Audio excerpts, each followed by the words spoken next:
Alright, today I'm going to show you guys how to shoot a Remington 870 pump action shotgun. So first thing you gotta do is you gotta load it. Way to load it. Most of these shotguns are hunting shotguns, so they only hold 3. So you just put them in the ramp down there.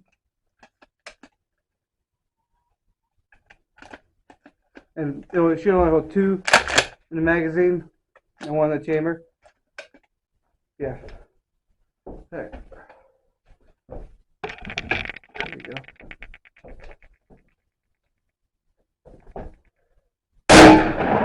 And then after each shot, yeah, rack it.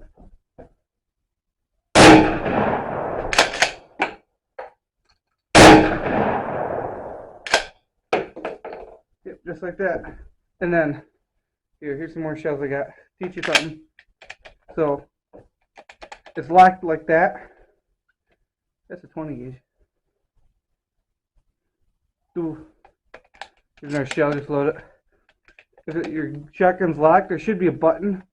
There's the button. You gotta press it in. Then I'll let you rack it. And then the safety, it's right behind the trigger.